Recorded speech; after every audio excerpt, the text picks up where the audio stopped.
Voilà, merci pour Bonjour à l'enregistrement. tous. Bonjour à tous. Merci de couper vos micros. Donc, bienvenue à tous à ce webinaire sur le décret Bax. Alors, on va découvrir ce que c'est. Je vais laisser nos experts, que je remercie vivement d'être présents, nous présenter ce que c'est, ce dont on parle, qu'est-ce que ce fameux décret Bax. Merci de votre présence à cet atelier. Comme vous le savez, Mobiliance accompagne ses adhérents sur l'ensemble des sujets qui les concernent et la RSE en fait pleinement partie. Donc, nous organisons tous les derniers jeudis du mois un atelier trajectoire durable pour vous permettre donc d'avoir des informations, des solutions concrètes sur un des sujets du développement durable. L'aspect énergie est extrêmement important et sensible dans les entreprises pour différentes raisons que Sophie va nous rappeler, donc je ne m'étendrai pas davantage. Et donc, voilà, grâce à Sobre Énergie, notre partenaire que je remercie, vous allez avoir ce matin un éclairage sur ce fameux décret Bax, comment transformer cette réglementation en opportunité. Je ne vais pas m'attarder davantage et je vais laisser Sophie Hermelais, que je remercie, prendre la parole. Nos intervenants se présenteront et vont vous dérouler la présentation. Encore un grand merci à tous de votre présence. Merci beaucoup, Christine, pour cette introduction. Merci à tous. Donc, nous sommes ravis de vous retrouver. J'ai entendu beaucoup de bips, donc j'ai l'impression que nous sommes nombreux ce matin. J'en suis ravie. Effectivement, le décret BAC est un sujet assez primordial dès cette année et pour les années à suivre. Il s'inscrit complètement dans une stratégie assez globale d'optimisation énergétique que l'on va détailler.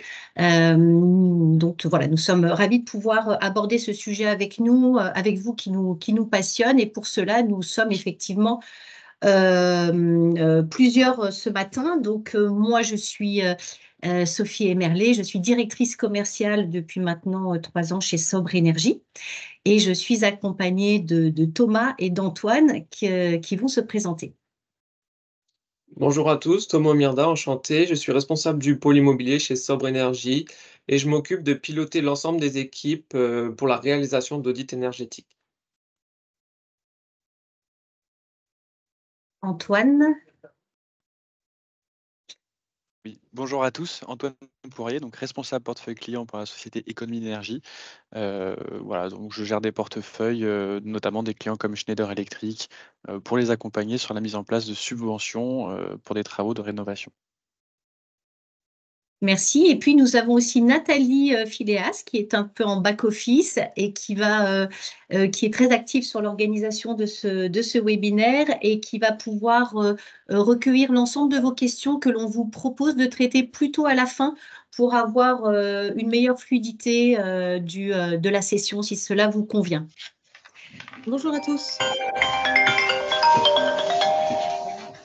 Alors, rapidement, quel est l'agenda? Je vais vous resituer en quelques secondes Sobre Énergie pour ceux qui ne nous connaissent pas. Nous verrons ensuite quelles sont les obligations réglementaires et comment BAC s'inscrit dans ce calendrier réglementaire. Ensuite, troisième partie, eh bien, comment transformer cette réglementation en véritable opportunité pour rendre effectivement les parcs bâtimentaires tertiaires moins énergivores et se mettre plus en adéquation avec les objectifs et la trajectoire énergétique demandée au travers du décret tertiaire. Et puis, évidemment, on laissera une large partie pour la partie aide financière, parce qu'évidemment, c'est une question essentielle de pouvoir aborder les différentes solutions qui s'offrent à vous pour subventionner la mise en place de ces dispositifs.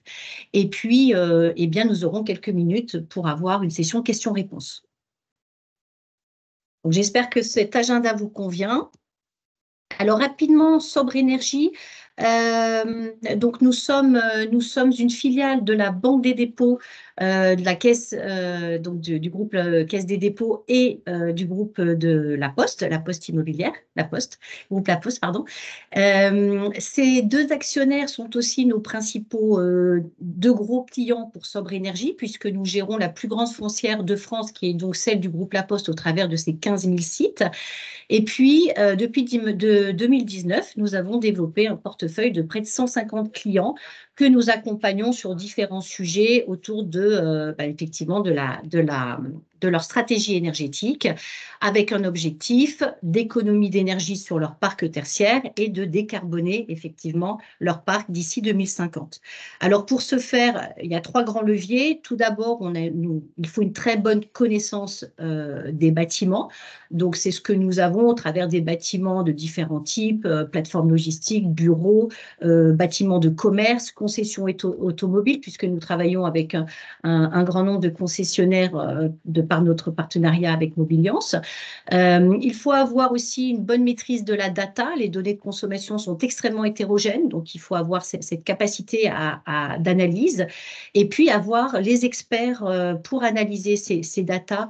Et ce sont des experts que nous avons, Energy Manager, Data Analyst et experts IT qui œuvrent pour accompagner nos clients au mieux dans ce gros enjeu crucial entre 2024 et 2030. Alors effectivement, je vous le disais, nous accompagnons près d'une quarantaine aujourd'hui de clients, d'adhérents Mobiliance. Nous vous accompagnons sur différents sujets. Alors tout d'abord, en termes de conseils et de compréhension de la réglementation. C'est vrai que ce n'est pas évident. Est-ce que je suis assujettie, pas assujettie donc ça, c'est déjà un premier éclairage que nous apportons. Ensuite, nous les aidons à centraliser leurs données de consommation dans une plateforme, parce que sans cela, il est très compliqué d'avoir une vision sur les trajectoires énergétiques. Donc, centralisation sur un outil technique qui est une plateforme qui s'appelle Datamark chez Sobre Énergie. Nous avons opéré pour nos adhérents, pour les adhérents de Mobiliance, leur déclaration opérate, qui était un gros enjeu pour 2023 et que nous terminons sur ce premier trimestre 2024. Et puis, nous abordons aujourd'hui la deuxième phase, la phase de réflexion de comment je mets en place les différentes étapes de la stratégie énergétique pour atteindre les objectifs et la trajectoire visée par le décret tertiaire. Donc, on est complètement dans le sujet du lourd et c'est bien là que vient s'intégrer le décret BACS. Voilà pour cette introduction. Alors effectivement, ça fait le lien directement avec cette réglementation. Donc finalement, dans ce cahier réglementaire qui est assez dense, il faut retenir que la ligne conductrice de ce calendrier est vraiment menée par celle du décret tertiaire.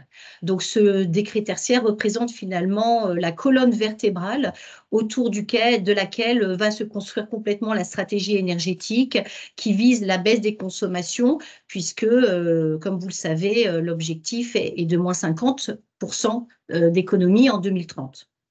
Alors, le décret tertiaire, c'est une obligation de résultat.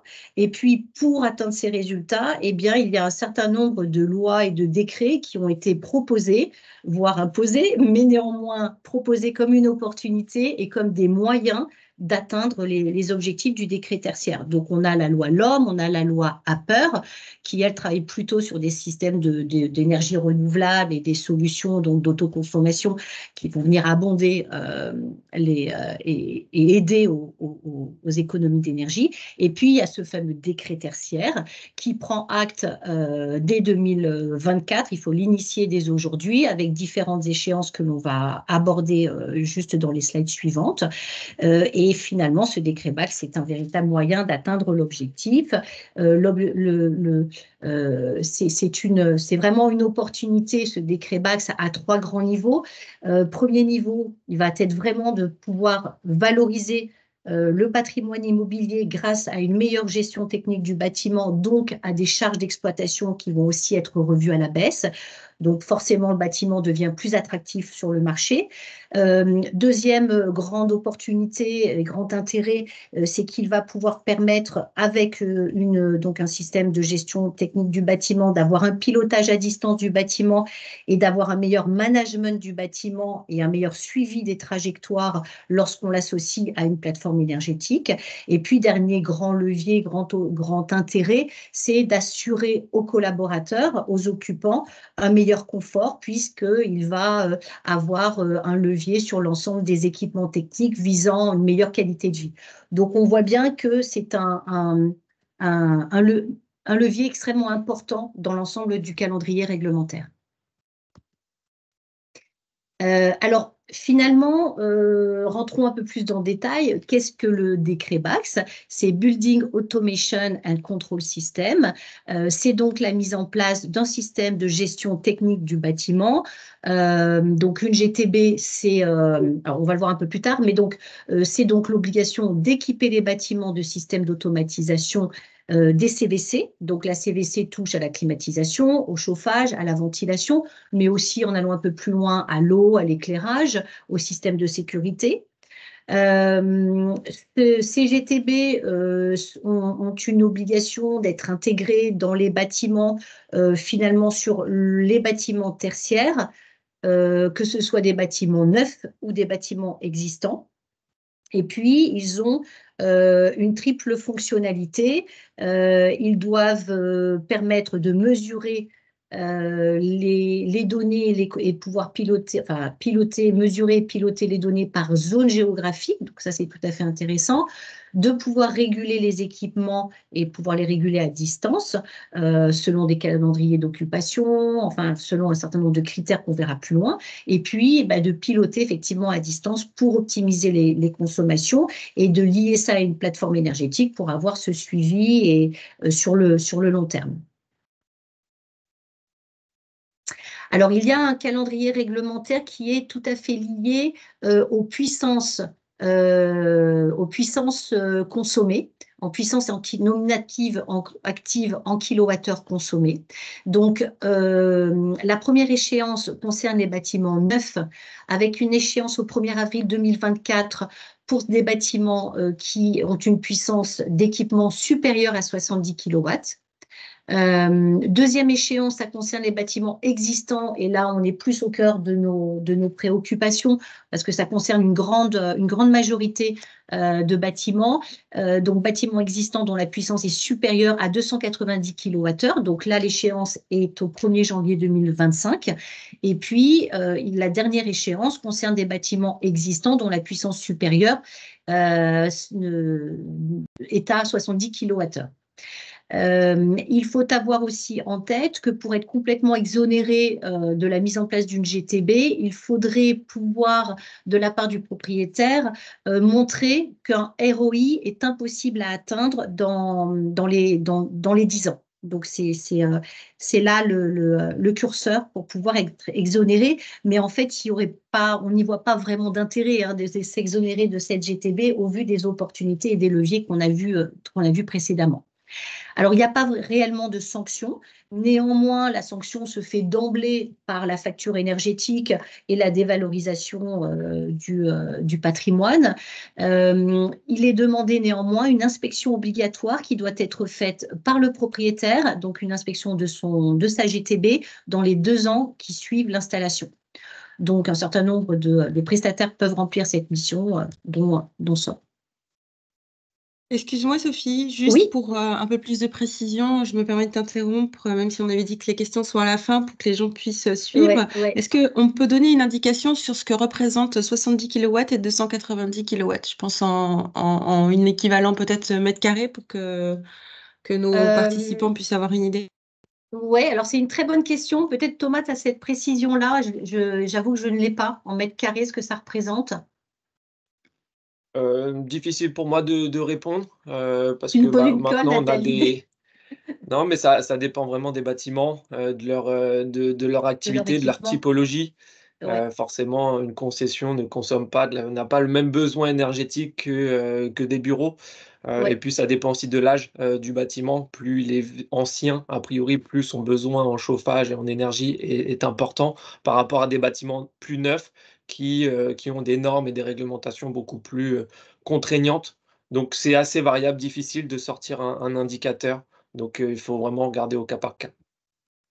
Merci. Merci Alors, Thomas, merci Nathalie.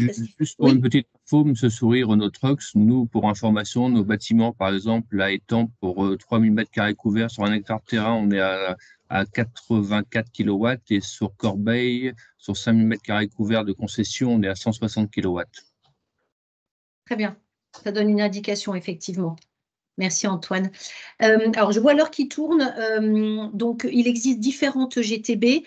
À retenir que la GTB de classe A est évidemment la plus performante, permet d'aller chercher le maximum d'économies pour un pilotage optimum.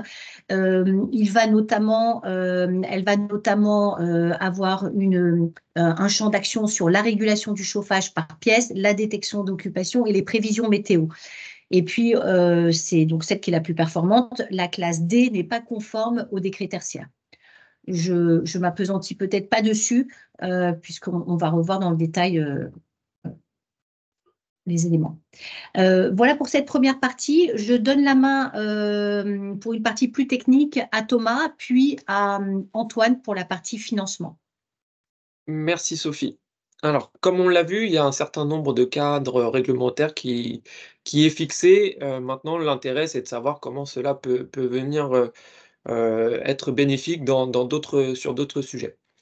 Donc, si on rappelle le cadre du décret tertiaire, donc qui est un cadre quand même assez ambitieux, qui touche énormément d'entreprises, puisqu'on parle d'assujettissement pour des bâtiments de type tertiaire de plus de 1000 m².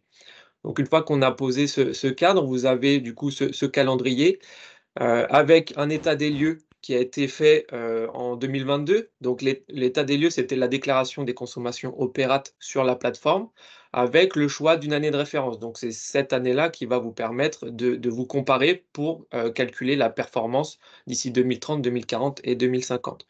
Cette déclaration de consommation est à effectuer tous les ans sur la plateforme opérate. Maintenant, nous entrons dans une phase entre 2023 et 2027, et qui pourrait éventuellement s'étendre un peu plus loin, mais pour engager des études énergétiques, notamment des audits énergétiques, pour savoir quelle est la démarche à suivre pour atteindre ces objectifs qui sont, mine de rien, ambitieux. 60% d'économie d'énergie en 2050, c'est quand même pas anodin. En 2027, vous aurez la possibilité de monter des dossiers techniques de modulation. Donc ça, c'est l'ADEME avec Opérate qui va vous permettre de justifier la non-atteinte des objectifs fixés par le décret tertiaire. Et donc là, il y aura tout un dossier à monter. Et malgré tout, du coup, si tout se passe bien, en 2030, la première échéance sera de moins 40% d'économie d'énergie par rapport à cette année de référence. Et puis, chaque décennie, on augmente de 10%, donc 50% en 2040, 60% en 2050. Et puis, si jamais vous n'arrivez pas à atteindre ces objectifs décret tertiaire lors de vos études, 2023-2027, c'est les études comme ça qui vont vous permettre de savoir si vous avez un potentiel d'atteinte ou pas. Vous avez aussi les valeurs absolues qui sont des seuils définis par typologie et qui vous permettent de savoir si vous pouvez atteindre la performance demandée par ce décret tertiaire. Donc, si on se concentre un petit peu plus sur l'engagement d'audit énergétique, eh bien, on passe à la slide suivante, où on va venir identifier du coup les sites assujettis. Donc là, vous avez fait l'étude des sites assujettis décret tertiaire, mais maintenant vous souhaitez engager des audits énergétiques ou des études qui vont vous permettre de connaître la performance de votre bâtiment. Quand on a 10, 50, 100 bâtiments, c'est pas toujours facile de savoir sur quel établissement on peut commencer. Donc on peut avoir différentes stratégies, ça dépend de tout à chacun. On peut regarder les sites les plus consommateurs et engager les audits dans un premier temps sur ces sites-là. Un site consommateur ne veut pas dire qu'il est en dérive énergétique. Si votre site il fait 10 000 m², forcément il va consommer beaucoup plus qu'un site qui fait 1000 m². Donc, on peut venir juxtaposer différents indicateurs. Par exemple, les consommations surfaciques, ça peut être un bon indicateur. On peut regarder aussi les étiquettes énergétiques des bâtiments, peut-être commencer par ceux avec la moins bonne des étiquettes, mais vous pouvez aussi avoir en interne des stratégies patrimoniales ou réglementation, et donc vous souhaitez déjà anticiper, mettre en évidence ces établissements-là pour engager des audits énergétiques. Et donc, le fait d'engager des audits, ça va vous permettre de faire un état de santé de votre bâtiment et de votre parc de bâtiments. Donc, ce qui nous permet de passer à la slide suivante avec, vous avez déjà engagé des audits, donc vous avez une première connaissance. L'étude va vous mettre en évidence vos consommations de manière beaucoup plus détaillée que ce que vous ne pouvez avoir que sur une facture. Donc ici, vous avez par exemple la répartition par usage des consommations d'un seul bâtiment. Vous avez dans le centre, dans le milieu du cercle, les parts de répartition en termes de fluide. Donc ici, un exemple, vous avez du gaz et de l'électricité. Et puis, vous avez cette décomposition plutôt extérieure sur quelle est la part de représentation de ma part de chauffage, de climatisation, de process, de véhicules électriques et tous les indicateurs qu'on peut avoir sur toutes les consommations qu'on peut avoir sur un bâtiment. Et donc, c'est déjà une première analyse pour vous dire que vous allez devoir agir sur tel ou tel équipement en priorité. Si vous agissez sur de la ventilation qui ne représente que 1% de vos consommations, vous allez faire des gains. Mais quand on voit que le chauffage représente la plus grande part de consommation, vous auriez tout intérêt à engager des démarches en ce sens. La problématique, c'est que sans ces études énergétiques, c'est un petit peu comme conduire une voiture la nuit sans phare. Vous allez peut-être y arriver, mais le fait de ne pas voir, de ne pas visualiser vos consommations, bien, vous allez mettre beaucoup plus de temps à atteindre les objectifs et vous risquez de vous tromper ou en tout cas d'agir sur des leviers qui n'ont finalement que peu d'impact. Donc, une fois que vous avez cet état des lieux de vos consommations, vous allez pouvoir, par le biais d'audits énergétiques, avoir des priorisations d'actions de performance énergétique, ou des APE, ce qu'on appelle des APE. Et donc là, c'est finalement la marche à suivre pour atteindre les objectifs, notamment des critères tertiaires. Et une fois que les actions vont être mises en place, il va falloir les piloter, il va falloir voir ces évolutions de consommation, et donc on passe par des outils de pilotage énergétique. Donc si je reviens simplement à la préconisation d'actions énergétiques, donc ça on revient sur le cadre des audits, ça peut se mettre sous cette forme-là. Donc vous avez le détail de l'action en question avec quel est l'impact qu'elle va avoir, les hypothèses qui ont été prises pour vous restituer ces résultats. Et puis vous avez dans les tableaux le gain énergétique potentiel, que ça soit en kilowattheure ou en pourcentage, le gain financier, le gain en CO2, puisque on peut avoir des réglementations qui demandent à baisser les émissions de gaz à effet de serre. Et du coup, vous avez aussi toute la partie financière de cette action-là, avec le coût d'investissement. Donc c'est une enveloppe budgétaire, hein, ça n'a pas équivalence de devis. Et puis les aides financières, puisqu'il faut savoir qu'il y a beaucoup d'aides financières qui sont à la fois données par des organismes, par l'État, et même par des départements, par les régions, par des communes. Enfin voilà, il y a vraiment tout un tas d'aides financières qui vont dans le sens de la transition énergétique, et donc ce qui vous permet de connaître, en tout cas d'avoir une idée du temps de retour sur investissement de cette action. Le fait d'avoir mené beaucoup d'audits, par exemple, vous avez un parc de 100 bâtiments, vous avez mené 100 audits, c'est difficile, enfin, vous avez du coup le résultat unitaire sur chacun des audits, mais c'est parfois difficile de savoir sur un parc de bâtiments quel est l'impact que ça peut avoir sur votre parc. Et donc, l'intérêt, ça pourrait être de centraliser l'ensemble de ces audits sur une plateforme de suivi d'audit énergétique. Et donc là, on vient renseigner tous les résultats de chacun des audits pour vous permettre de visualiser sur l'ensemble du parc quels sont les investissements engagés, à engager, les gains énergétiques éventuels, les étiquettes énergétiques avant et après mise en place d'actions de performance énergétique. Et donc, ça vous permet d'avoir finalement un tableau de bord. à un instant T. Un audit énergétique, ça a une valeur, ça ne peut pas durer 10 ans. Il faudrait régulièrement le remettre à niveau pour avoir des indicateurs intéressants. Mais malgré tout, supposons qu'au moment où vous faites l'audit, dans 2 ans, vous changez un petit peu de stratégie, patrimoniale, vous n'avez pas envie de relancer un audit, de 0, et donc le fait de l'avoir centralisé, ça vous permet de venir cocher ou décocher certaines, préconisations et de voir quel est l'impact sur vos investissements et sur vos gains. Donc ça rend finalement l'audit énergétique dynamique et ça vous permet d'ajuster vos prévisionnels par rapport à d'éventuelles stratégies ou de nouvelles réglementations qui n'avaient pas été, envisagées au moment de la réalisation de l'audit, et donc ça nous permet d'avoir ce type d'indicateur. Le fait de, Pardon, il y a peut-être une page, voilà. oui. Maintenant que vous avez engagé vos actions de performance énergétique, il va falloir suivre vos consommations, et c'est là où finalement, une plateforme de suivi énergétique a son importance, et c'est là finalement où vous commencez à mettre le pied dans le décret BACS avec le pilotage de vos consommations. Donc là, vous avez un exemple, assez succinct où on a le découpage de vos consommations, multifluides sur une année avec, un découpage mensuel. Le fait d'avoir le décret BACS, c'est là où on va venir piloter, l'ensemble des équipements CVC qui composent votre bâtiment, et le cercle que l'on a vu tout à l'heure, et bien finalement vous l'aurez de manière, on va dire instantanée, de manière beaucoup plus dynamique, et donc c'est tout l'intérêt, du décret BACS. Si on se rattache au pilotage du bâtiment, donc là on est vraiment on met le pied dans la gestion technique du bâtiment. Il y a beaucoup d'études qui montrent que, déjà, en général, 50 de votre consommation, c'est du chauffage. Ça, c'est un levier qui est non négligeable, en tout cas en France. Ensuite, vous avez la partie exploitation, donc toute la partie, qui permet de gérer le bâtiment. Finalement, on s'aperçoit, des études mettent en évidence que 15 à 30 des consommations peuvent être évitées si on pilote correctement son bâtiment, qu'on sait la manière dont il consomme, quelles sont les parts de consommation sur son bâtiment.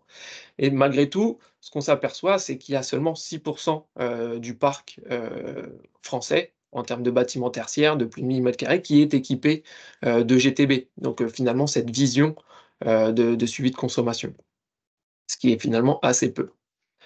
Quand on regarde au niveau national, eh bien cela peut représenter environ 7 TWh d'économie, grâce au simple pilotage. Donc le fait de visualiser ces consommations, vous allez voir facilement, si vous êtes en dérive, en surconsommation, et donc, au lieu d'attendre finalement, la fin du mois pour avoir votre facture, et bien le fait de le piloter instantanément, vous allez pouvoir, tout de suite, corriger d'éventuelles dérives énergétiques, et donc c'est 7 TWh qui peuvent être évités. Alors ça, c'est du théorique, hein, si tout se passe correctement, mais en tout cas, c'est quand même un potentiel non négligeable.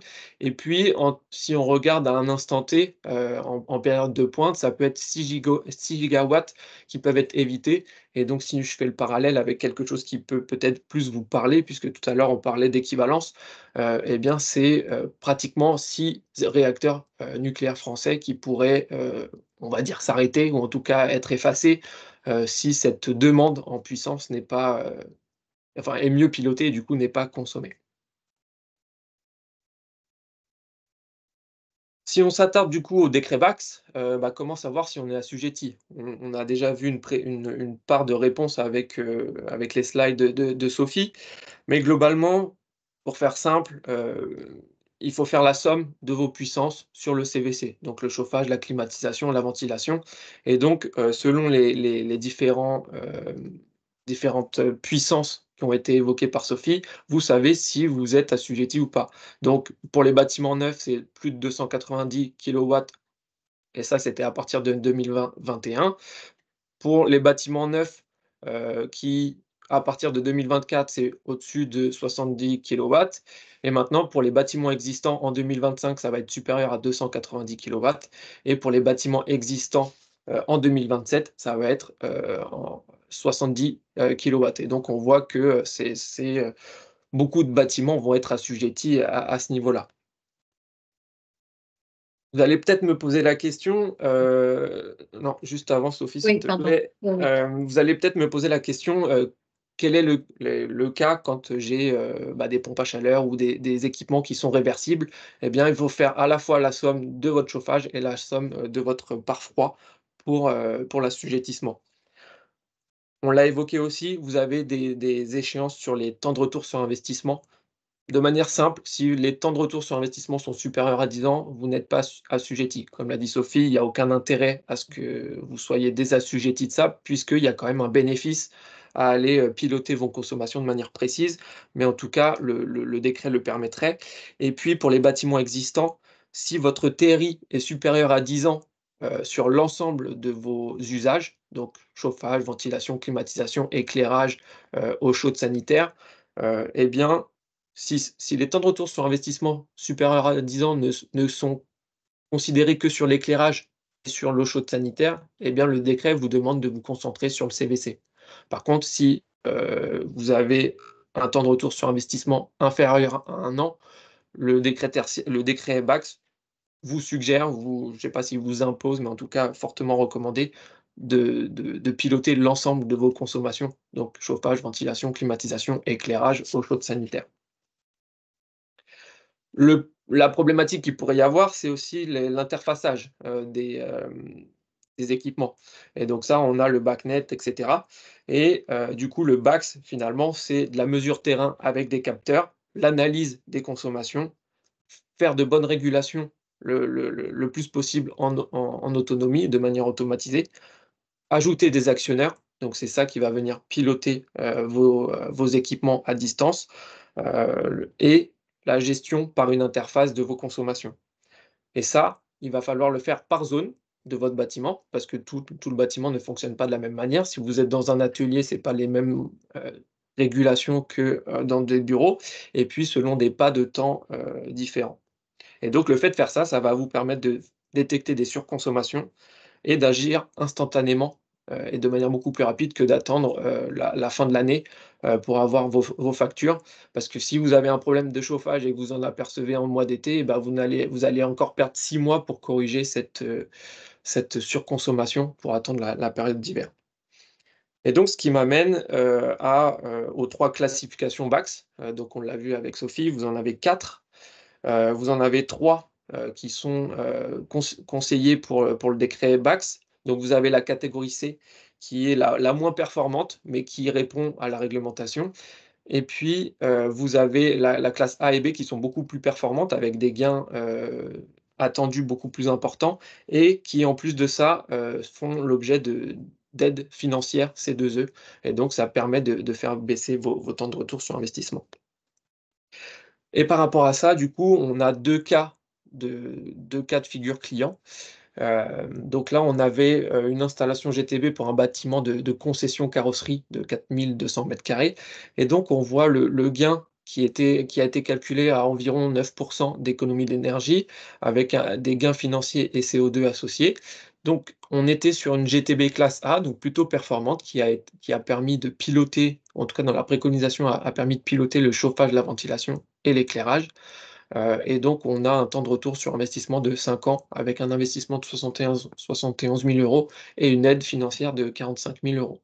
Donc ça, c'est uniquement pour la partie GTB. Mais une GTB, ça peut venir se compléter à d'autres actions de performance énergétique. Et donc ça, c'est la suite du cas client, où on se retrouve avec une installation de la GTB, mais en parallèle, l'installation de panneaux photovoltaïques, des régulations de consignes de chauffage et une optimisation de chaufferie. Et donc là, on voit qu'on bascule dans un autre levier de gain. On est plus de 10%, on est à 50%. L'investissement est aussi plus conséquent, 270 000 €. L'aide financière est aussi plus conséquente. Et donc, on voit qu'on arrive à 1 an près à tenir un temps de retour sur investissement qui reste acceptable et en tout cas qui reste dans la réglementation d'assujettissement pour le décret BACS, qui participe directement ou indirectement finalement aux objectifs décret tertiaire des moins 40% et 50 et 60%.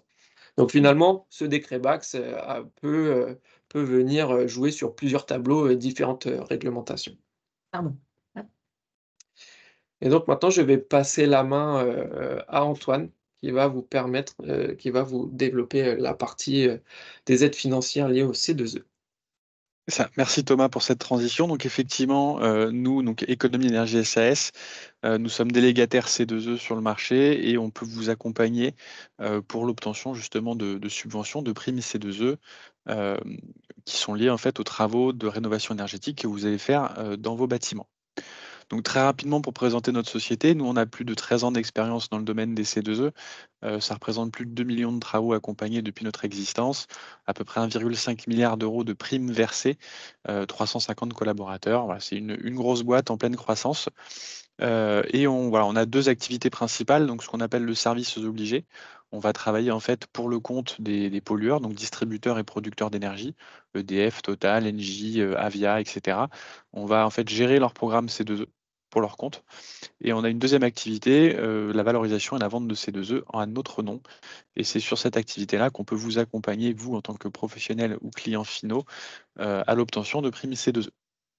Voilà, on travaille sur tous les domaines d'activité confondus, tertiaire, industrie, agriculture, etc. Moi, je suis spécialisé sur la partie industrie et tertiaire. Donc, quand on parle de financement, la première chose à laquelle on pense forcément, c'est le coût. Donc, le coût d'installation d'une GTB. Voilà, c'est vraiment le nerf de la guerre et c'est pour ça que les C2E en fait, viennent un petit peu amoindrir cet investissement. Euh, pour bien parler de coûts, il faut déjà distinguer deux technologies différentes qu'on va retrouver sur le marché. En bas, on va retrouver ce qu'on appelle la GTB filaire. C'est historiquement la GTB qui existe sur le marché depuis des dizaines d'années, euh, qui est un système très fiable, avec une durabilité assez forte, mais un coût nécessairement plus élevé puisque ça va nécessiter notamment de faire des saignées dans les murs, les plafonds, etc., de faire passer des câbles. Donc, il y a pas mal de travaux annexes qui vont en fait augmenter un petit peu le coût de ce système-là, mais qui va vraiment avoir une pérennité dans le temps beaucoup plus importante que la GTB Lite et un entretien moindre. L'autre technologie qu'on va avoir, c'est ce qu'on appelle la GTB Lite. Donc là, le but, c'est que le maximum de capteurs, de sondes, de compteurs, etc., soient reliés en fait à l'ordinateur central via des protocoles sans fil. Ça peut être du Wi-Fi, ça peut être du Bluetooth. L'idée, c'est de diminuer au maximum les coûts annexes de travaux, comme je disais tout à l'heure, la peinture, l'enduit, etc. Voilà, donc c'est un arbitrage qui doit être fait en fonction de vos besoins, en fonction de vos capacités d'investissement et de la pérennité de l'installation que vous souhaitez. La GTB Lite, du coup, nécessite plus d'entretien. Généralement, il y a des contrats qui sont signés. Ce qu'il faut comprendre, c'est qu'il suffit qu'il y ait une pile qui soit vide sur un capteur et la GTB ne pilote plus correctement votre bâtiment. Voilà, on peut passer à la slide suivante, du coup. Donc, concrètement, on peut vous faire profiter de primes C2E sur l'installation d'une GTB parce que le ministère a créé ce qu'on appelle une fiche standardisée. Son code, c'est la BAT-TH 116. Et en gros, cette fiche prévoit des montants forfaitaires d'économie d'énergie. Donc, c'est des moyennes qui sont calculées sur des typologies de bâtiments différentes et qui permettent en fait d'estimer le montant d'économie d'énergie généré par l'installation d'une GTB sur la durée de vie du produit, qui est estimée à peu près à 15 ans. Ce qu'il faut comprendre, c'est qu'actuellement, il y a une bonification qui a été appliquée à cette fiche. Donc, vous avez un calcul de base et pour inciter en fait les professionnels à aller sur cette technologie-là, l'État a décidé de multiplier, en fait, d'appliquer un coefficient multiplicateur sur la prime obtenue par cette fiche. Donc, pour tous les devis qui sont engagés au plus tard le 30 juin de cette année, vous avez une bonification de x2 si le bâtiment n'était pas équipé de GTB au préalable, ou de 1,5 s'il s'agit de faire évoluer une GTB déjà existante, par exemple une classe D en classe A ou classe B. Donc, ce qui est éligible dans ces deux E, c'est uniquement la classe A ou la classe B. Tout à l'heure, on vous a parlé que la classe C répondait aux critères du décret BAX. Les C2E viennent récompenser une surperformance par rapport à ce qui est imposé en termes de réglementation. Et ça ne concerne que des bâtiments qui sont existants depuis plus de 2 ans. Donc les C2E ne peuvent pas être touchés sur un bâtiment neuf, une construction neuve.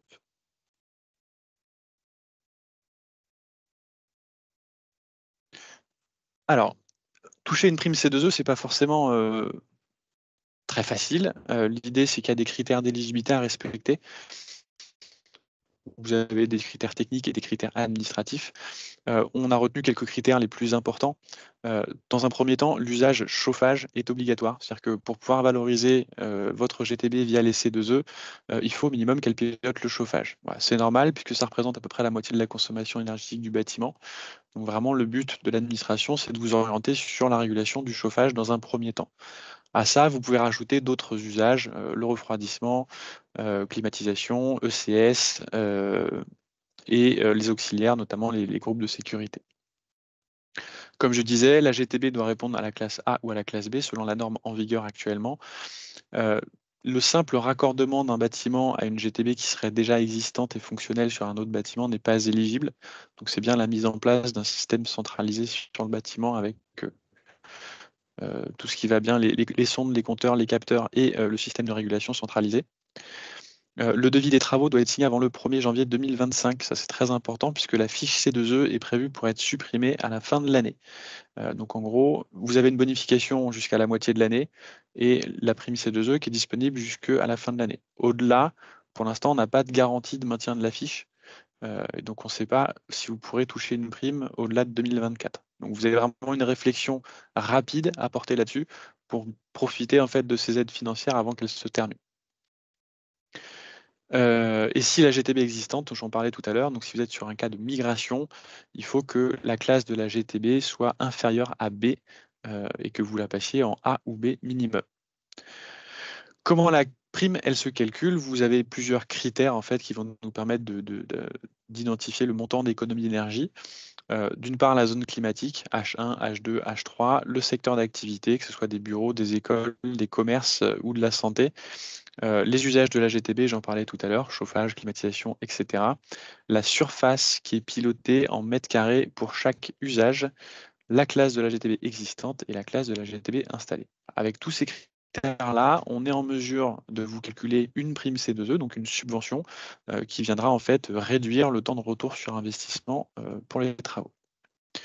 À noter une information importante, donc depuis le 1er janvier 2024, la fiche C2E a été modifiée. Il y a eu quelques abus malheureusement, c'est toujours comme ça sur des marchés d'opportunités. Les entrepôts logistiques et les entrepôts de stockage ont été exclus de la fiche et le secteur autre également, donc qui concerne tous les bâtiments un peu salles de spectacle, cinéma, établissements sportifs, les médiathèques, ce genre de choses, ont été également exclus de la fiche. Ça correspond en fait à des bâtiments avec des grosses volumétries en termes de salles, de surface, et qui ne sont pas forcément adaptés vis-à-vis de la norme en vigueur pour calculer la classification de la GTB. Voilà, une dernière petite chose, alors je l'ai appris cette semaine, il y a également un arrêté qui est paru donc du coup cette semaine au journal officiel qui vient rajouter une étape de contrôle sur l'opération GTB. Pour s'assurer que les installations qui sont faites par les professionnels du domaine respectent bien les critères d'éligibilité et les attentes des classes A et classe B. Donc c'est un contrôle qui sera organisé par le prestataire C2E, donc le délégataire ou l'obligé. Donc c'est nous qui supportons le coût de ce contrôle-là. C'est un organisme COFRAC qui ira visiter sur site l'installation pour s'assurer de sa conformité et de son bon fonctionnement. Donc pour vous, c'est des garanties en termes de sécurité sur le fait que l'installation soit fonctionnelle à la fin des travaux. Et si jamais il y a des problèmes, vous pourrez vous retourner plus facilement vers l'intégrateur ou l'installateur qui vous a fait des petites malfaçons. Alors, comment on bénéficie des C2E concrètement? Vous avez deux schémas possibles de valorisation des C2E. Un schéma qu'on appelle le schéma installateur, où c'est donc le professionnel qui va vous mettre en place la GTB sur site, qui va porter la prime. En gros, il va vous proposer un devis et une facture sur laquelle le montant de la prime sera déduit du total TTC. Donc vous, en tant que client, c'est très incitatif parce que ça réduit immédiatement le cash que vous avez à sortir. Pour l'installateur, c'est une avance de trésorerie, donc il faut qu'il soit un peu solide. Tout le monde ne peut pas le proposer, mais c'est une solution qui est très intéressante. La deuxième possibilité, c'est un schéma bénéficiaire. Donc là, la prime C2E est versée directement au client final, donc le concessionnaire automobile dans notre cas. Par contre, l'inconvénient, c'est qu'il paye 100% de sa facture. Voilà, donc il faut avoir un petit peu de trésorerie à sortir pour pouvoir faire les travaux, en sachant que la prime C2E ne se touche qu'en fin de chantier après facturation. Voilà. Et pour toucher la prime, la petite précision que j'ai oublié de vous apporter, c'est que la demande de prime C2E doit, dans tous les cas, être effectuée avant les signatures des devis pour les travaux. On doit prouver ce qu'on appelle le rôle actif et incitatif de la prime dans la décision de réaliser ou de ne pas réaliser ces travaux. Elle doit être, en fait, il y a un contrat qui doit être signé pour valoriser les C2E avant la signature du devis, tout simplement. Le plus important à respecter pour avoir les C2E à la fin, c'est vraiment le nerf de la guerre, c'est la chronologie. Voilà, comme je disais tout à l'heure, à l'instant, il y a le rôle actif et incitatif qu'on doit prouver auprès de l'administration. Donc la première étape, c'est dans un premier temps le chiffrage, donc estimer le montant de prime. Et derrière, c'est contractualiser pour s'assurer que vous êtes bien informé de ce montant de prime et de la possibilité de l'obtenir si vous signez le devis. Derrière, vous pouvez effectivement signer vos devis, engager les travaux. Et c'est qu'en fin de chantier, quand la facture va être éditée par l'installateur, qu'on va pouvoir monter le dossier C2E. Concrètement, le dossier C2E, c'est le devis, la facture, une attestation sur l'honneur. Grosso modo, c'est une attestation de fin de travaux qui est signée par les deux parties, installateur et client final, pour attester des travaux qui ont été réellement effectués. Nous, on vérifie la conformité de ces documents et on s'occupe d'obtenir la prime pour vous. Donc, c'est nous, Économie Énergie, qui vous versons la prime directement. Charge à nous derrière de faire valider les C2E auprès de l'administration. Ça, c'est notre métier. Voilà, donc comme je disais tout à l'heure, le paiement se fait en fin de chantier. Pour vous illustrer un petit peu des cas, donc ça c'est des cas concrets qu'on a fait, des chantiers qu'on a valorisés via les C2E. Un exemple très parlant, je pense, pour vous, donc c'est un exemple sur des concessions automobiles. Donc c'était un propriétaire de 39 établissements qui nous a contactés pour les équiper de GTB classe A. La petite particularité, c'est que c'était un système de GTB avec ce qu'on appelle une supervision. C'est-à-dire que le propriétaire des différents établissements peut piloter, alors chaque établissement peut être piloté indépendamment des autres, mais le propriétaire peut également avoir une vision sur l'ensemble des établissements pour voir un petit peu les différences de performance entre les bâtiments. Donc, je disais, c'est une GTB de classe A qui était installée. L'usage concerné n'était que le chauffage. Pour les 39 établissements, ça représentait à peu près 536 000 € de travaux pour 40 000 mètres carrés de surface couverte. En termes de financement C2E, la prime que le client a obtenue, c'est 115 000 €. Donc ça couvre à peu près 20% du prix du chantier. Donc voilà, c'est pour vous montrer que c'est très intéressant et que ça va vraiment réduire l'investissement que vous allez effectuer pour vous mettre en conformité vis-à-vis du décret MAX. Le slide suivant va vous détailler un petit peu la façon dont on va calculer cette prime-là. Donc vous avez en fait ce qu'on appelle le montant forfaitaire en kWh Qmac. Donc ça, c'est ce qui est défini sur la fiche standardisée. Là, on a deux usages, chauffage et climatisation, donc 560 plus 160. On le multiplie par un coefficient qui est lié à la zone climatique. Donc là, on était sur une zone climatique H3, alors c'est la moins favorable. Et la surface considérée pour les deux usages qui sont pilotés par la GTB. Le montant de C2E qui est généré par le projet, alors sur la fiche classique, hors bonification, c'est 16 760 MWh Qmac. On applique une bonification x2, puisqu'on était sur un engagement avant le 30 juin de cette année, et le taux de rachat des C2E qui était fixé il y a encore 6 mois. Voilà, avec ça, on obtient le montant de prime de 114 000 € dont je vous ai parlé tout à l'heure. Il y a juste deux calculs, parce que vous avez deux coefficients différents. Sur la zone climatique, vous aviez une partie des bâtiments en zone H3, une partie des bâtiments en zone H2, avec un coefficient du coup de 0,9, un peu plus avantageux. Voilà. Concrètement, le client final a touché sa prime dans les 2 mois suivant la fin des travaux. Donc l'installateur et le client ont été très réactifs de leur côté pour nous envoyer l'ensemble des documents. Ils étaient bien mis en conformité, c'est-à-dire qu'ils ont bien respecté les consignes qu'on leur a fournies, c'est ce qui est très important. Et du coup, le client a pu obtenir rapidement sa prime.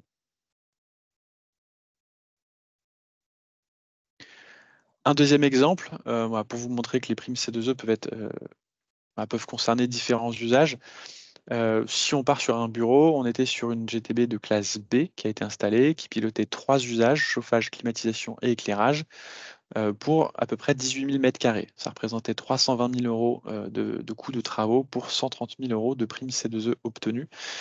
Alors je tiens à préciser que sur les deux exemples, on est sur des cas de GTB Light, donc des coûts qui sont un peu amoindris par rapport à la GTB filaire. Alors cet exemple me permet d'aborder un petit point un peu particulier avec vous, c'est-à-dire que sur une concession automobile, par exemple, vous allez avoir des espaces de vente, des espaces de commerce, le showroom par exemple, et vous allez potentiellement également avoir des espaces de bureau. Ce qu'il faut savoir, c'est que dans les C2E, on doit distinguer les différentes activités. C'est-à-dire qu'on aura une partie de la GTB qui sera valorisée sur l'activité bureau, une partie de l'activité de la GTB qui sera valorisée sur l'activité commerce. Et pour ça, on vous demandera tout simplement le détail des surfaces en mètres carrés par type d'activité pour pouvoir avoir une prime qui est au plus juste de la réalité.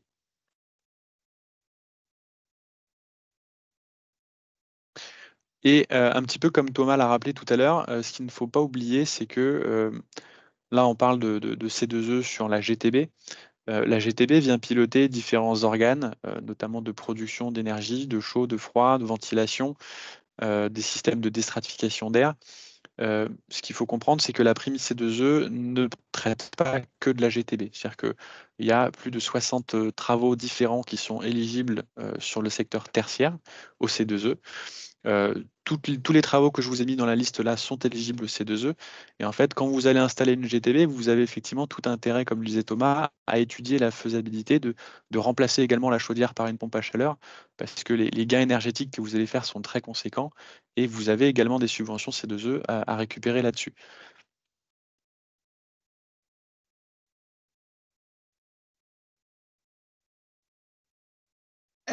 Eh bien, merci beaucoup, c'était très intéressant. Nous avons effectivement déjà des questions et une main levée. Nathalie, vous voulez commencer par les questions ou... Oui, très bien. Alors effectivement, alors je vais en passer certaines parce que je pense qu'on a répondu au fur et à mesure. Première question qui est quand même assez intéressante. Qui est responsable des travaux d'installation de la GTB? Est-ce que c'est le propriétaire ou le locataire? Puisqu'il y a des réductions, il y a des obligations de réduction et de réduire les consommations. Oui. Donc, c'est un peu lié aussi avec le décret tertiaire que je ne maîtrise pas du tout. Mais du coup, est-ce que vous savez qui est responsable, qui doit investir, sachant qu'entre le locataire et le propriétaire, il peut y avoir aussi parfois des... pas être tout à fait d'accord, le propriétaire voulant faire des choses et le locataire peut-être ne souhaitant pas, enfin bon. Et après, il faut Oui, tout à fait. piloter, c'est le pilote, voilà, c'est le Ouais. locataire qui occupe, mais c'est le Ouais. propriétaire. Enfin voilà, là, il y a un Ouais. sujet peut-être. C'est un sujet récurrent, c'est un Mmh. sujet un peu délicat. Mmh. Effectivement, le propriétaire est responsable de tous les travaux sur le bâti et le locataire est responsable de l'amélioration des équipements techniques, enfin de l'optimisation des équipements. Un audit peut être intéressant aussi pour voir qui est en charge de quoi à travers les baux, mais il est probable que ce soit le propriétaire qui, en fonction de la GTB positionnée, soit responsable des travaux. Alors effectivement, petite précision d'un point de vue C2E, la prime, en tout cas la décision d'investissement peut être portée par les deux, soit le propriétaire, soit le locataire. Et c'est en fait la personne qui va être facturée des travaux, qui va payer les travaux, qui peut percevoir la prime. Donc si c'est le locataire qui fait la décision d'investissement, c'est lui qui touchera la prime. Merci. Alors, on a plusieurs questions concernant les panneaux photovoltaïques. Alors, la première, si on installe des panneaux photovoltaïques, est-ce pris en compte dans la consommation? Et alors, je vais vous laisser répondre déjà à celle-ci, puisque la seconde Je est un pense que peu la plus longue. deuxième est liée, non? Oui. Ça précise Ah oui, tout à justement. fait, oui, tout à fait. Ouais. Oui, donc, je désire installer des panneaux photovoltaïques sur les 1000 m² de mon entreprise, mais sans autoconsommation, plutôt en revente 100% EDF. Est-ce que c'est déductible de ma consommation? Oui, effectivement, les deux questions sont liées. Alors peut-être qu'on n'a pas insisté sur cette part-là, mais dans l'installation du BAX, est demandé d'inclure tout ce qui est lié à la production. Donc les panneaux photovoltaïques, en feraient partie. Merci. Quel type d'entreprise installe les GTB? Alors, effectivement, ce n'est pas le cœur du métier de Sobre. Donc, nous avons un certain nombre de partenaires plutôt orientés maîtrise d'œuvre qui s'occupent d'une partie du chantier. Donc, c'est plutôt vers ces partenaires-là qu'il faut se tourner. Et on travaille en bonne cohérence avec ces partenaires puisque nous avons toutes les actions en amont, comme l'ont décrit nos experts. Donc, Thomas et Antoine. Et puis ensuite, une fois que les audits sont faits, qu'on sait exactement quelles actions on doit mener sur la pose d'une GTB ou une augmentation enfin, une amélioration de la GTB en place, eh bien, c'est le partenaire maîtrise d'œuvre qui travaille avec lui-même son propre partenaire de GTB. Pour C'est des préciser un petit électriciens, peu, en fait. effectivement, Ouais. c'est ce qu'on appelle des intégrateurs sur le marché. C'est des électriciens, mais plus. Généralement, c'est des électriciens qui sont formés par les fabricants de GTB, donc ils ont une bonne connaissance de la technologie. Ok. Il y a une main levée. Oui, alors je Florent. ne sais pas si je peux donner le... Ah bah si, allez-y, votre micro est ouvert. Oui, pardon, bonjour. Florent Bail, expert environnement à Mobiliance pour l'Occitanie, la Nouvelle-Aquitaine. Je précise par rapport aux régions parce que peut-être que ça aura son importance sur le chauffage. Ça fait 2 ans à peu près que je travaille avec nos adhérents sur le sujet et je n'ai pas encore croisé d'adhérents qui étaient soumis à ce décret BAX. On ne va pas parler du 290 parce que là j'en aurai encore moins, mais même le 70, j'en ai pas trouvé. Est-ce qu'il y aurait autour de la table des témoignages? Alors j'ai entendu Renault Trucks, ou c'était Renault, je ne sais plus, où vous étiez à 88. Vous êtes situé dans quelle région? Île-de-France. D'accord. Est-ce qu'on a d'autres témoignages pour me rendre compte? Je vois que j'ai des adhérents, j'ai Madame Bonachera ou Vivian, si c'est bien Vivian Cerny. Est-ce qu'il y en a d'autres qui ont fait le calcul? J'ai loupé. Juste pour compléter, c'est que nous, on va avoir un autre problème dans le monde du poids lourd, c'est qu'on est obligé d'installer des bornes de recharge électrique pour nos camions. Et les bornes de recharge, c'est 150, 250, voire 500 kW. Donc, on va avoir des transformateurs spécifiques et donc des grosses consommations qui vont arriver. Donc, je ne sais pas comment tout ça va être pris en compte aussi. Non, normalement, enfin, d'ailleurs, c'était la réponse aussi pour le photovoltaïque. Si je dis pas de bêtises, on parle bien que de puissance pour tout ce qui produit chauffage, refroidissement et ventilation. Donc ça, c'est le photovoltaïque, il est aussi à prendre en compte dans le calcul? Pour moi, j'aurais dit non. Et comme les bornes électriques d'ailleurs. Alors Non, Thomas ça pourrait être, je n'ai pas la réponse de ce détail par rapport au décret BAX. C'est vrai que le décret BAX insiste beaucoup sur le CVC, donc chauffage, ventilation, climatisation, un peu plus flou sur, ou en tout cas, il faudrait bien relire le texte pour savoir jusqu'où on peut le considérer. Mais en tout cas, dans le pilotage, le décret BAX demande à ce que l'ensemble des consommations puissent être pilotées. Donc, qu'est-ce qui est pris en assujettissement? Ça, il faudrait regarder dans le détail. Mais si je fais le parallèle avec le décret tertiaire, en revanche, lui, le décret tertiaire demande à ce que soit piloté, enfin mesuré, tout ce qui est borne de oui. recharge. Donc finalement, l'un dans l'autre, même si le décret BAX, il faudrait regarder dans le détail si ça compte dans l'assujettissement, bah, finalement, vous allez en avoir besoin dans le décret tertiaire. Donc il y Pour aurait tout réduire les intérêt consommations. à le faire, d'autant plus que vos consommations liées à votre parc automobile ou camion, bah, finalement, il faut pas, enfin, la réglementation peut venir désengager cette part de consommation du bâtiment puisque finalement c'est votre consommation automobile ou en tout cas mobilité plutôt que bâtiment. Et donc c'est pour ça qu'il faut bien faire la scission entre ces 2 parts de consommation parce que finalement on ne s'adresse pas forcément aux mêmes réglementations, en tout cas au même secteur. Ouais. Donc, mais par Voilà contre, pour ça, le c'est des choses qui restent à définir dans les réglementations. Enfin voilà, on est souvent confronté à ce genre de choses. Jusqu'où on doit s'arrêter? Qu'est-ce qui est assujetti? Enfin voilà, il y a aussi ces réglementations qui se construisent et qui viennent préciser au fur et à mesure des cas concrets. Ouais, pour moi, en tout cas, le décret BAX, on est bien sur chauffage, clim, ventilation, effectivement. Et encore une fois, c'est vrai que je ne rencontre pas énormément de professionnels qui sont assujettis. Ma deuxième remarque, c'était par rapport aux aides financières. Alors, pas les C2E, mais Thomas, vous avez parlé d'aides financières au niveau donc région, au niveau organisme, tout ça. Est-ce que vous avez le nom des dispositifs? Parce que pour moi, j'ai que l'ADEME, et l'ADEME, c'est plutôt des bilans carbone, des diag. Ils aident plus sur tout ce qui est bâtiment. Est-ce qu'il y en a d'autres qui sont sortis?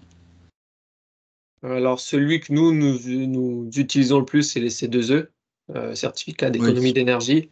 Après, tout ce qui peut être lié à d'autres organismes, il y en a tellement que on n'a pas de liste exhaustive. Ça serait plutôt à vous, au niveau local, de vous renseigner pour savoir quelles sont les aides qui peuvent vous être Ouais, mais moi, données. j'en ai pas justement. Au niveau local, les régions, elles aident pas pour les professionnels. Sur le photovoltaïque, j'ai aucune aide à part le désamiantage ou renforcer la structure, par exemple. Mais après, ils estiment que c'est l'autoproduction. Donc, ouais. Bon, ok. Ok, Ça, merci. c'est très disparate pour pouvoir vous répondre de Ouais, ça manière dépend précise. effectivement des régions. Pourtant, on a Carole Delga qui est très portée sur l'environnement, mais bon. Merci. Merci à tous. Il est déjà 10h32 et nous allons devoir malheureusement nous arrêter là. Par contre, donc, le replay sera sur le site de Mobiliance avec un contact également auprès de Sobre Énergie pour vous permettre d'aller plus loin. Moi, je pense que malheureusement, on n'a pas pu répondre à toutes les questions et rentrer dans le détail de toutes vos préoccupations individuelles. C'est normal dans ce cadre-là.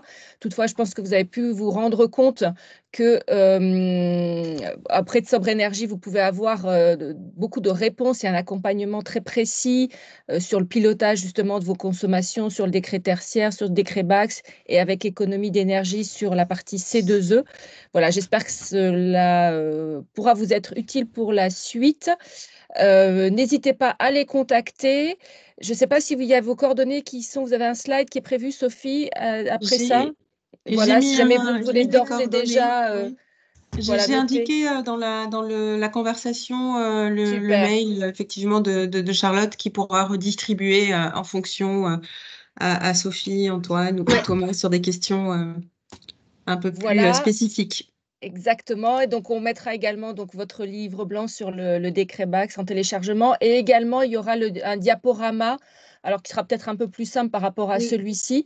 Mais voilà, on vous mettra à disposition un diaporama avec l'essentiel à retenir sur ce sujet-là. Voilà, donc surtout, bah, écoutez, n'hésitez pas à contacter Sobre Énergie pour avoir plus d'informations ou nos correspondants également environnement, en tous les cas, dans un premier niveau d'information. Comme vous l'avez vu, ils maîtrisent déjà bien les sujets. Merci beaucoup à tous. Merci. Et puis, je vous souhaite une très belle fin de journée. Rendez-vous le mois prochain pour notre prochain atelier dont nous sommes en train de définir le thème. Si vous avez des idées et des suggestions, ils sont vraiment les bienvenus. Si vous voulez qu'on aborde un sujet qui vous tient à cœur, avec grand plaisir. N'hésitez pas à nous faire remonter des thèmes, c'est toujours avec plaisir. Encore un grand merci. Bonne journée à tous. Merci Et à très Christine, bientôt. merci beaucoup. À Merci, bientôt. bonne journée. Merci. Au revoir. Au revoir.